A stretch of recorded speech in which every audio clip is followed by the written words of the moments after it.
Hi, I'm Rachel, and I'm here to talk to you about what to keep and what to throw away in our disposable world. My grandparents grew up in the 20s and 30s, so they never threw anything away because it might be good someday. That always sounded like a special kind of crazy to me, especially when Grandma said it while standing in the middle of a basement that had stacks and stacks and stacks of cardboard boxes. And I don't just mean one box on top of the other. I mean the teeny box inside of the small box, inside of the medium box, inside of the large box, inside of the extra large box, and stacks of those conglomerations of boxes all the way up to the ceiling. And next to that, you had the packing paper and the wrapping paper. And once you could get past that, then you had the hair dryers that didn't work, and the toasters that didn't work, and the irons, vacuums, fans, and lamps that didn't work. And the only way to do even a little decluttering down there was to tell Graham that you needed something at home and knew somebody who might be able to fix it. So then we put as much of that crazy as possible into our cars and drove 680 miles to put it out at the street. We did this every time we went to visit and never made a dent. But then also in that basement, there were letters between my grandparents when he was stationed in the South Pacific during World War II. Graham looked at a few of them with me once, but the phone rang and she was called away, and I was left to read by myself. Her V-mail sounded breezy and kept him abreast all that was happening at home. His were often heavily censored, even though the context clues indicated that there was nothing sensitive underneath the censor's black marks. I have here an example of a V-mail to show you. This is not one to Grandma. This is to Grandpa's aunt and uncle and cousin in Corydon, Indiana. You can see their address there at the top, and then his address over here. I believe this must have been before he was shipped overseas because it says California, but I'm unable to find a date on here. If there is a date on here, it is so stinking little, I cannot read it. I noticed at one point while I was reading the letters that Graham was mentioning a man named Oscar a lot. And at first I thought, why is she talking to Grandpa about another man? I knew that they weren't married, but they were engaged, and surely she wasn't dating and flaunting it to my sweet, gentle, giving Grandpa. And then I figured it out. Grandma named the censor. Oscar doesn't want me to know the weather there. Oscar doesn't want me to know what you had for dinner. Oscar doesn't want me to know what kinds of birds you're seeing. She kept his letters then because she didn't know if he'd ever come home. And in the ensuing 60 plus years, no variety of Maria Kondoing could persuade her to get rid of them. And I'm glad. Grandpa's letters usually asked how their families were and if there had been any news from his brother, who was also a soldier. Both brothers worked in what later came to be known as MASH units, and as you can imagine, the experiences made indelible marks on their lives. Grandpa's war experience became a catalyst for a life of service. His brother survived the war, but he was ruined as a human being.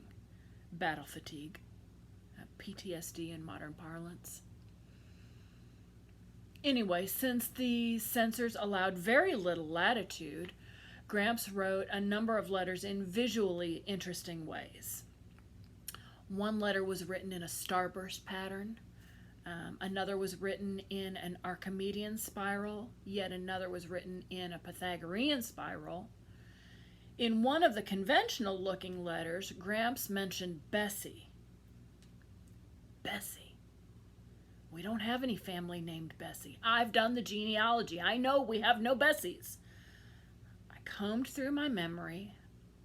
Oh, yeah, Bessie was his dad's horse's name. So back up a generation. Great Gramps was a doctor back in the horse and buggy days. Show and tell time. I don't have any pictures of Great Grandpa, even though I know that there are extant copies. But what I do have is a letter that his mother wrote to him before she died.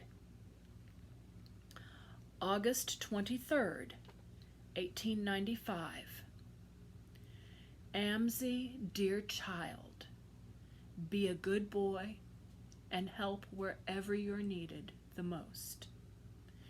Be good to your brothers and sisters, tend to your duty well, and keep out of bad company, and pray for us all. God will bless you for it. Your mother, Mary Josephine.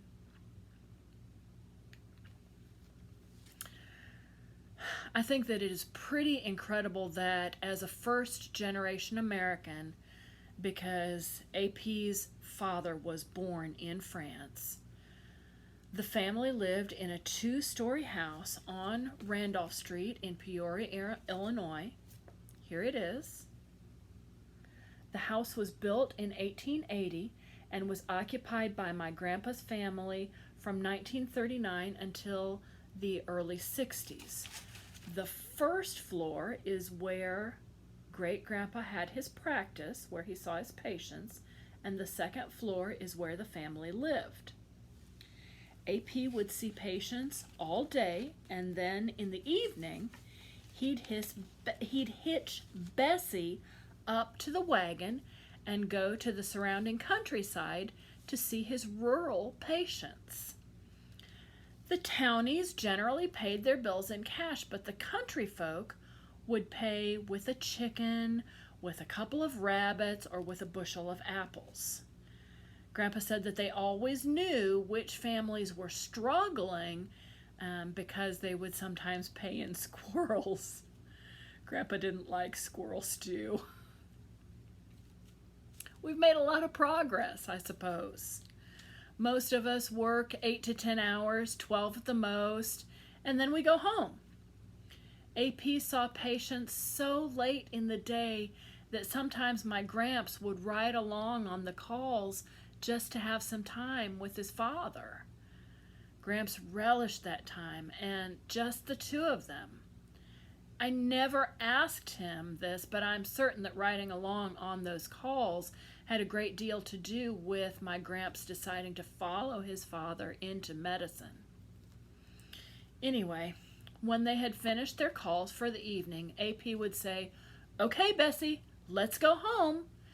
And he would let the reins go slack in his hand, giving Bessie her head. And no matter where they were in the county, he could go to sleep on the seat of that buggy because Bessie knew her way home.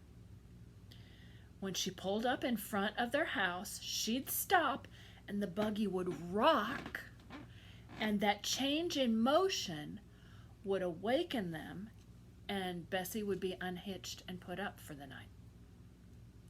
Now, I have called all of my cars Bessie in her honor, and I know we think we've made a lot of progress in the last 100, 110, 120 years, but I've yet to have a car let me nap on the front seat while she takes me home.